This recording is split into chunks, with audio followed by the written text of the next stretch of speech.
लालची मोमोज वाला महाराष्ट्र के मुंबई शहर में दिलीप अपने परिवार के साथ हंसी खुशी से रहा करता था। दिलीप के परिवार में उसकी पत्नी रेशमा और उसके दो बेटे गोलू और बंटी रहा करते थे। दिलीप मुंबई में एक बड़े से रेस्टोरेंट में शेफ का काम किया करता था। दिलीप इतना लजीज खाना बनाता था कि लोग उसके बनाए खाने की तारीफ करते नहीं थकते थे। कस्टमर आपस में बात करते हैं, वाह भाई वाह, क्या स्वादिष्ट खाना बनाया है, लगता है बनाने वाले का हाथ चूम लूं। हाँ भाई, इस रेस्टोरेंट की बात ही अलग है। दिलीप किचन से ग्राहकों की सारी बातें सुन रहा होता है और अपनी तारीफ सुनने के बाद वो और भी खुशी से खाना बनाने लगता है। देखा मेरे हाथों का कमाल, लोग कैसे पागल हुए जाते हैं मेरे हाथों का खाना खाने के लिए। दिलीप के इतने लाजवाब खाना बनाने की वजह से वो रेस्टोरेंट भी खूब चलता था और दिलीप का बॉस भी उससे बहुत खुश रहता था। दिलीप के जीवन में सब कुछ सही चल रहा था। उसकी पत्नी और दोनों बेटे उससे बहुत खुश रहते थे। लेकिन एक तरफ जहाँ सभी लोग दिलीप के खाने की तारीफ करते नहीं थकते थे, तो वहीं दूसरी ओर दिलीप के रेस्टोरेंट के सामने एक और रेस्टोरेंट था। उस रेस्टोरेंट का कॉम्पिटिटर शेफ संतोष भी दिलीप के ही गांव से था, लेकिन वो दिलीप से बहुत जलता था क्योंकि दिलीप की वजह से उसे अपने सेठ से बहुत डांट पड़ती थी। अरे कुछ कर रहे संतोष, पूरा शहर तो सामने वाले रेस्टोरेंट में ही खाना खाने जा रहा है, कोई हमारे पास क्यों नहीं आता है? मुझे क्या पता मालिक, खाना तो मैं भी अच्छा बनाता हूँ, लेकिन फिर सभी उस सामने वाले रेस्टोरेंट में खाना खाने क्यों ही जाते हैं? तो खाना अच्छा बनाता है, लेकिन उस दिलीप जैसा तो नहीं बनाता। उस दिलीप को देख, उसके खाने से लोग खिंचे चले आते हैं। मेरा खाना उस दिलीप से अच्छा और स्वादिष्ट होता है। अच्छा ऐसा है तो लोग हमारे पास खाने के लिए क्यों नहीं आते? सुनो संतोष, अगर सब ऐसा ही चलता रहा तो मुझे बहुत जल्द ही ये रेस्टोरेंट बंद करना पड़ेगा और फिर तुझे भी कहीं और नौकरी ढूंढनी पड़ेगी। नहीं बॉस, उसकी नौबत नहीं आएगी, मैं उससे पहले ही कुछ करता हूँ। इतना कहकर संतोष अपनी दुकान में ग्राहकी बढ़ाने और दिलीप को किसी भी तरह से पीछे छोड़ने का उपाय सोचने लगता है। दिलीप रात को जब अपने घर पहुँचता है तो उसके दोनों बेटे उसका स्वागत करते हैं। पापा पापा। हाँ मेरे बच्चों, पापा आप आज खाना बनाइए ना। क्यों, मम्मी ने अभी तक खाना नहीं बनाया क्या? नहीं पापा, हमने ही मम्मी को खाना बनाने के लिए मना कर दिया क्योंकि आज हमें आपके हाथों का खाना खाना है। अरे क्यों नहीं, जब मैं दुनिया भर के लोगों को अपना स्वादिष्ट खाना बनाकर खिला सकता हूँ तो फिर अपने बच्चों को कैसे मना कर सकता हूँ? थैंक यू पापा, थैंक यू। और फिर दिलीप अपने परिवार को लजीज पकवान बनाकर खिलाता है। अगले दिन रेस्टोरेंट पहुंचकर अपने काम पर लग जाता है और सुबह से उसके रेस्टोरेंट में भीड़ लगनी शुरू हो जाती है। संतोष दूर से उसके यहाँ लगी भीड़ देखकर मन ही मन सोचता है, अरे ये तो देखो, उस दिलीप के बच्चे को रेस्टोरेंट में आज फिर से सुबह से भीड़ लग गई और एक यहाँ है कि लोग आने को तैयार ही नहीं है। ऐसा ही रहा तो जल्द ही मुझे अपनी नौकरी से हाथ धोना पड़ेगा। नहीं, मुझे जल्द से जल्द कुछ करना ही पड़ेगा। और संतोष अपने मन में कुछ सोचते हुए चुपके से दिलीप के किचन में पहुंच जाता है और दिलीप का ध्यान हटते ही उसके बनाए खाने में एक केमिकल डाल देता है और चुपके से वहां से भाग जाता है। तभी कस्टमर्स खाना खाते हुए ये क्या खिला दिया भाई, क्या है ये? अरे मेरा पेट, क्या खिला दिया ये? अपने कस्टमर्स का ये रिएक्शन देखकर दुकान का सेठ और दिलीप दोनों ही हैरान और परेशान हो जाते हैं। अरे इनको ये क्या हुआ, मैंने तो खाना रोज की तरह ही बनाया था, तो फिर इन लोगों को तकलीफ कैसे हो रही है? हे भगवान, ये सब क्या हो गया? रेस्टोरेंट में जितने भी लोगों ने खाना खाया था उन सभी को हॉस्पिटल ले जाया जाता है। संतोष सामने की रोड पर खड़ा हुआ ये सब कुछ देखता रहता है। अरे भाई, इनके यहाँ तो खराब खाना ही मिलता है। वो पहले भी अपने खाने में स्वाद लाने के लिए केमिकल का उपयोग करता था, लेकिन हम अपने खाने में बिल्कुल भी केमिकल नहीं मिलाते हैं। आप हमारे यहाँ खाना खाइए। संतोष के भड़काने पर सभी लोग दिलीप के रेस्टोरेंट से उठकर संतोष के रेस्टोरेंट में खाना खाने के लिए पहुँच जाते हैं। तूने ये ठीक नहीं किया संतोष, ये सब तेरी ही साजिश थी ना मुझे बदनाम करने की? हाँ थी, ये सब मेरी ही साजिश थी। तो बोल क्या कर लेगा मेरा? मारेगा मुझे? मार मार के तो देख। मैं तुझे मारकर अपने हाथ गंदे नहीं करूंगा, तुझे तो तेरा वक्त ही बताएगा संतोष।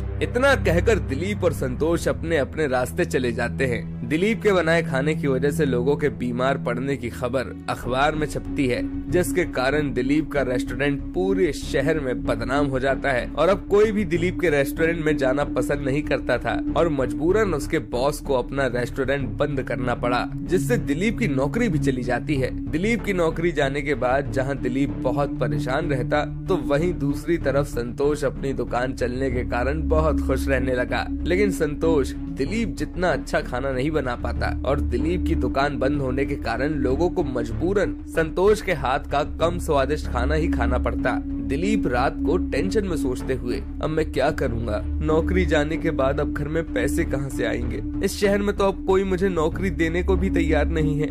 दिलीप बहुत टेंशन में होने के कारण कुछ दिन के लिए अपने गांव वापस जाने का तय करता है और अपनी पत्नी और अपने दोनों बच्चों के साथ गांव के लिए निकलने की तैयारी करता है। पापा, हम कहाँ जा रहे हैं? बेटा, हम सब मेरे गांव जा रहे हैं। वाओ, गांव में बहुत मजा आएगा ना? हाँ बेटा। दिलीप बच्चों को नहीं बताता कि वो गांव घूमने नहीं बल्कि मजबूरन काम ढूंढने के लिए जा रहा है। सभी लोग बच्चे गांव में खूब मजे करते हैं, लेकिन दिलीप की परेशानी अभी भी खत्म नहीं हुई थी। उसे तो अभी भी नौकरी की चिंता सता रही थी। दिलीप गांव में ही अपने बचपन के दोस्त राजू से मिलने जाता है। गांव में चाय पीते हुए दिलीप और राजू, अरे यार सुनाओ दिलीप भाई, बड़े सालों बाद गांव वापस आना हुआ, सुना है शहर में बहुत फेमस हो गए हो तुम।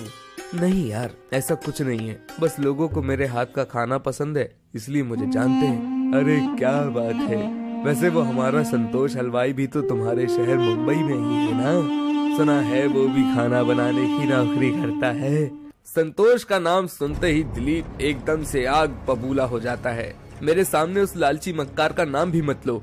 अरे ऐसा क्या हुआ भाई, वो भी तो अपने गांव का ही आदमी है, तो फिर उस पर इतना गुस्सा क्यों कर रहे हो? इसके बाद दिलीप राजू को शहर में हुई पूरी घटना बताता है। अरे अरे, संतोष से ये उम्मीद तो बिल्कुल भी नहीं थी। हाँ, उस लालची आदमी की वजह से मुझे अपना शहर छोड़कर इस गांव में वापस आना पड़ा। अब गांव में मेरे लायक कोई काम हो तो बताओ।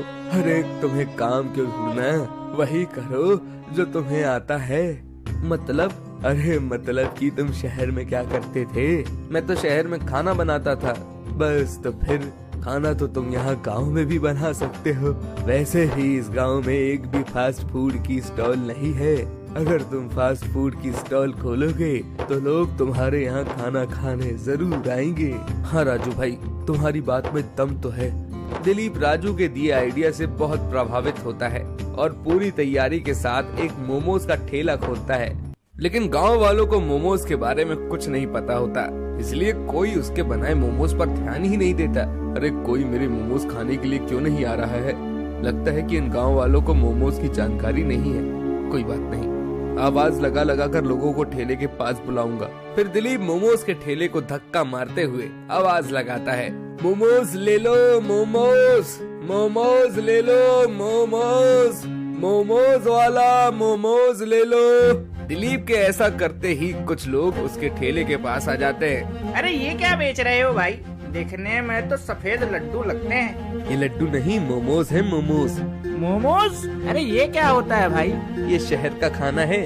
शहर के लोग इसे खाना बहुत पसंद करते हैं, तुम भी खाकर देखो। दिलीप उन लोगों को मोमोज खिलाता है और सभी को मोमोज बहुत पसंद आते हैं। दिलीप कुछ दिन तक ऐसे ही पूरे गांव में घूम घूम कर मोमोज बेचता है, लेकिन बाद में पूरे गांव को मोमोज इतने पसंद आ जाते हैं कि दिलीप बहुत ही जल्द गांव में अपनी एक मोमोज की दुकान खोल लेता है और उसके परिवार में एक बार फिर से खुशी लौट आती है। लेकिन फिर एक दिन दिलीप देखता है कि संतोष भी शहर से गाँव वापस लौट आया है। क्यों रे संतोष, तू यहाँ क्या कर रहा है और कैसा चल रहा है सब तेरा हलवाई का धंधा? क्यों ताने मार रहे हो दिलीप भाई? तुम्हारे गांव वापस आने के बाद कुछ दिन तक मेरी दुकान बहुत अच्छी चली, लेकिन कुछ समय बाद लोगों को मेरे हाथ का खाना पसंद नहीं आया और धीरे धीरे दुकान बंद करने की नौबत आ गई। अब मैं भी गांव में ही रहकर कुछ काम धंधा करूंगा। संतोष के गांव में आते ही दिलीप पूरी तरह से चौकन्ना हो जाता है, क्योंकि वो जानता था कि ये लालची संतोष यहाँ गांव में भी उसके साथ कुछ न कुछ गड़बड़ करने की कोशिश जरूर करेगा। और होता भी ऐसा ही है। दिलीप की मोमोज की दुकान में ग्राहकों को आता देख संतोष भी दिलीप की दुकान के सामने अपनी मोमोज की दुकान खोल लेता है। ये क्या हरकत है संतोष? जब तुझे दिख रहा है कि मैंने पहले से मोमोज की दुकान खोल रखी है, तो फिर तूने ठीक मेरी ही दुकान के सामने मोमोज की दुकान क्यों खोली? क्यों, मैं क्यों नहीं खोल सकता हूँ मोमोज की दुकान? जब गांव के लोगों को मोमोज खाना पसंद है तो मैं भी मोमोज ही बेचूंगा ना। तू शहर से आने के बाद भी बिल्कुल नहीं सुधरा ना संतोष? हाँ, नहीं सुधरा मैं। जा कर ले जो कर सकता है मेरा। संतोष की इस हरकत पर दिलीप बहुत गुस्सा होता है और उसे सबक सिखाने का तय करता है। वहीं दूसरी तरफ संतोष शहर में की गई हरकत को एक बार फिर से दोहराने की कोशिश करता है, लेकिन इस बार संतोष जैसे ही गड़बड़ी करने के इरादे से दिलीप के किचन में पहुंचता है, दिलीप उसे रंगे हाथों पकड़ लेता है और साथ ही वहां पर उसका वीडियो भी बना लेता है और वहां पर तुरंत ही पुलिस भी आ जाती है, जो संतोष को उसकी हरकत के लिए उसे पकड़कर जेल में डाल देती है और आखिर में संतोष अपनी लालच की वजह से जेल चला जाता है। दूसरी तरफ अपनी मेहनत में विश्वास रखने वाला दिलीप अपने परिवार के साथ हंसी खुशी रहने लगता है। विधवा के अंडा मोमोज। गंगापुरी गांव में अंडे का व्यापारी था जिसका नाम लखन था। लखन अपनी पत्नी सुमन के साथ रहता था। उनकी एक लड़की भी थी जिसका नाम था मुन्नी। लखन अपनी पत्नी और बेटी से बहुत प्यार करता था। मुन्नी, आज का दिन कैसा था अपने नए स्कूल का? पापा, बहुत अच्छा दिन था। और पता है, मेरे नए स्कूल में सारे बच्चे अंग्रेजी में बात करते हैं। अरे वाह, तू भी जल्दी जल्दी अंग्रेजी बोलना सीख और हमें भी सिखाना। हाँ, सीखूंगी ना। अरे भाग्यवान, तुम्हारा मुंह क्यों उतरा हुआ है? क्या जरूरत थी मुन्नी को नए स्कूल में डालने की? पता भी है फीस कितनी है? हमारी मुन्नी इस स्कूल में पढ़ के और होशियार हो जाएगी। तू देखना, कुछ दिनों में मुन्नी भी चपर चपर अंग्रेजी बोलेगी। तो उससे घर में ज्यादा पैसे आएंगे क्या? वैसे भी हमारा गुजारा नहीं होता, ऊपर से इस स्कूल का फीस कैसे भरेंगे? सब कुछ हो जाएगा। बोलने से कुछ नहीं होता है, करना पड़ता है, समझे क्या मुन्नी के पापा? लखन के पास 100 मुर्गियाँ थी जिसके अंडे वो अपने घर के बाहर ही बेचता था। तू जा पहले मेरे लिए मोमो बना। तेरे हाथ के मोमो खाने के बाद ही मेरा दिमाग चलता है। हाँ हाँ, जाती हूँ, पर सुन लो, घर के बाहर अंडे बेचने से घर का खर्चा नहीं निकलता है, कुछ और सोचो। लखन को सुमन के हाथ के मोमोज खूब पसंद थे। लखन का बस चले तो पूरा दिन सुमन के हाथ के मोमोज ही खाता रहे। सुमन ने लखन के लिए मोमोज बनाए और मोमोज खाते खाते लखन को एक आइडिया आया। आइडिया? वाह सुमन, तेरे मोमो ने तो कमाल ही कर दिया। हाँ हाँ, सारा दिन यही आइडिया करते रहो। पिछली बार 50 मुर्गियाँ बेच के नया धंधा खोले थे, पूरा धंधा चौपट कर दिए। कोई भी आइडिया नहीं चलेगा। अब हमारे पास बस 100 ही मुर्गियाँ बची हैं। अगर इन्हें भी बेच देंगे तो खाएंगे क्या हम? अरे मेरी माँ, तेरा महाभारत खत्म कर। अब मेरी बात सुन, हमारे यहाँ सारे अंडे नहीं बिकते हैं, इसलिए अब से आधे अंडे बाजार में बेचूंगा और आधे अंडे तू यहाँ बेचना। बहुत जल्दी ही हमारी कमाई 2 गुनी हो जाएगी। हाँ पापा, ये तो अच्छा आइडिया है। आप दोनों बाप बेटी पागल हैं। वैसे आइडिया तो अच्छा है, कम से कम इससे हमारी आमदनी तो बढ़ेगी। लखन को पता था कि उसका आइडिया काम कर जाएगा। अगली सुबह लखन आधे अंडे साइकिल पर लेकर बाजार चला जाता है और आधे अंडे सुमन अपने घर के बाहर बेचती है। सुमन जी, 5 अंडे देना। आज तो अंडे खत्म हो गए। इतनी जल्दी? वो क्या है ना, गांव में ज्यादा अंडे बिकते नहीं हैं, इसलिए मुन्नी के पापा आधे अंडे बाजार बेचने गए हैं। चलो अच्छा है, लगता है आज अंडे के बिना ही खाना खाना होगा। मम्मी मम्मी, पापा आ गए, पापा आ गए। सारे अंडे बिक गए सुमन, बस ये 5 अंडे बाकी हैं। मुझे दे दो, लगता है मेरे ही नसीब के थे। अभी वापस लौटने ही वाला था खाली हाथ कि भगवान की तरह आप आ गए। ये लो भाई। लखन ने उस आदमी को अंडे दिए और वो खुशी खुशी अंडे लेकर चला गया। और फिर लखन और सुमन दोनों घर के भीतर आ गए। क्या सच में सारे अंडे बिक गए? हाँ, ये देखो पैसे। ये तो ज्यादा पैसे हैं। हाँ, तो बाजार में अंडों का दाम भी ज्यादा है। अच्छी बात है, आखिरकार आपका आइडिया काम कर गया। My daddy is Superman. Munni, ये क्या बोली अंग्रेजी में? आप मेरे सुपर हीरो हो। हाँ, वो तो हूँ। मुन्नी, तुझे बहुत बड़ा इंसान बनना होगा, बहुत मेहनत से पढ़ाई करनी होगी। मैं करूँगी और बहुत बड़ी बनूंगी। लखन का आइडिया चल पड़ा था। हर दिन सारे अंडे बिक जाते थे, कमाई दुगनी हो गई थी। सब खर्चा निकाल के मुन्नी की स्कूल की फीस भर के भी लखन के पास पैसे बच जाते थे। सुमन भी बहुत खुश थी, पर एक दिन लखन बाजार से लौटा ही नहीं। रात के 12 बज गए थे। मम्मी, पापा कब आएंगे? आ जाएंगे, तू सो जा। जब पापा आएंगे तो तुझे उठा दूंगी। सुमन लखन का इंतजार करते करते सो जाती है। अगली सुबह पता चलता है कि लखन का एक्सीडेंट हो गया था। रात भर लखन की लाश रोड पे पड़ी थी। सुमन और मुन्नी फूट फूट के रोए। पापा!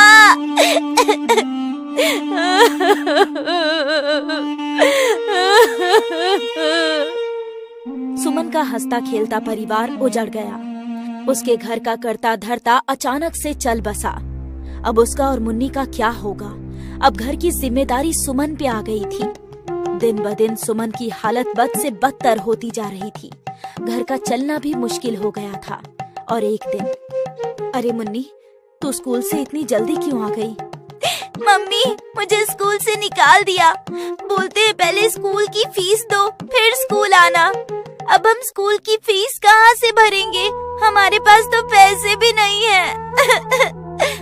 रो मत बेटी, तू पापा की शेरनी है और शेरनी रोते नहीं। सुमन ने मुन्नी के सिर पर हाथ फेरा।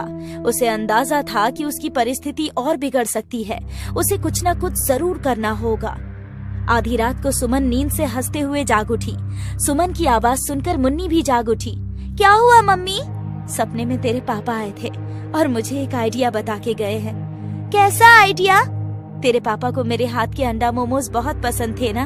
उन्होंने बोला कि अंडे का मोमोज बनाकर बाजार में बेचो, बहुत पैसे आएंगे। कितने पैसे आएंगे मम्मी? बहुत। तेरी पढ़ाई में कभी रुकावट नहीं आएगी। अगली सुबह सुमन अंडे का मोमोज बनाकर बाजार बेचने चली गई। भाभी, ये क्या चीज है? भाई साहब, एक बार खा के तो देखिए। मेरे हाथ के अंडा मोमोज खाएंगे तो बहुत खुश हो जाएंगे। अच्छा, खिलाओ फिर। अंडा मोमोज खाते ही ग्राहक बहुत खुश हो गया। अरे वाह, एक प्लेट और दे दो। अभी देती हूँ। मुझे भी एक प्लेट दे दो। और काकी, मुझे भी दे दो। देखते ही देखते सुमन के पास ग्राहकों की भीड़ लग गई। एक ही घंटे में सारा मोमोज खत्म हो गया। वाह, मजा आ गया। पहली बार ऐसी चीज खाई है। मन नहीं भर रहा। दीदी, कल भी आना। हाँ हाँ, जरूर आऊंगी। ग्राहकों की इतनी तारीफ सुनकर एक होटल का मालिक सुमन के पास जाता है।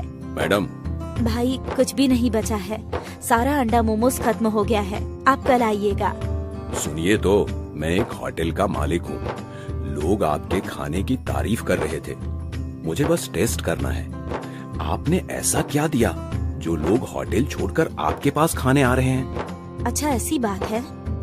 टेस्ट के लिए ये मोमोज है, बस एक ही बचा है। हाँ हाँ, मुझे बस टेस्ट करना है। होटल के मालिक ने स्वाद लिया और बड़े ही चाव से खाने लगा। वाह वाह, क्या टेस्ट है। क्या आप पार्टनरशिप में मेरे साथ काम करेंगी? सारा खर्चा मेरा और जो भी पैसे आएंगे वो आधे आधे। हाँ, मैं आपको मोमोज बनाकर दे दूंगी और फिर मैं अपना धंधा भी लगाऊंगी। ठीक है, कल मैं लड़कों को भेज दूंगा। आप उन्हें 1000 मोमोज बनाकर दे दीजिएगा। 1000? हाँ। पहले ही दिन सुमन को 1000 मोमोज बनाने का ऑर्डर मिला था। वो सुबह से जुटी रही और दोपहर तक सब कुछ तैयार हो गया। होटल के लड़के मोमोज आकर लेकर चले गए और फिर सुमन थकान के मारे सो गई। सुमन की नींद दरवाजे पर खटखट की वजह से खुली। दरवाजे पर होटल का मालिक आया था। सुमन जी, आपने तो जादू कर दिया। अरे रे, मुझे मोमोज बेचने जाना था। मैं सो कैसे गई? अब आपको कोई जरूरत नहीं है मोमोज बेचने की। आपने जितने मोमोज दिए थे सारे बिक गए। ये लीजिए 50,000। अगले 10 दिन मुझे 1,000 मोमोज ही चाहिए। और हाँ, आप लोगों को काम पर भी रख लीजिए। ऑर्डर बढ़ते ही जा रहे हैं। लखन ने जैसा सुमन को सपने में बताया था, बहुत पैसे आने वाले हैं, वैसा ही सुमन के साथ हुआ। सुमन ने पहली बार 50,000 एक साथ देखे थे। इसके बाद सुमन के अंडा मोमोज का व्यापार और बढ़ा। अंडा मोमोज ने सुमन और मुन्नी की जिंदगी संवार दी।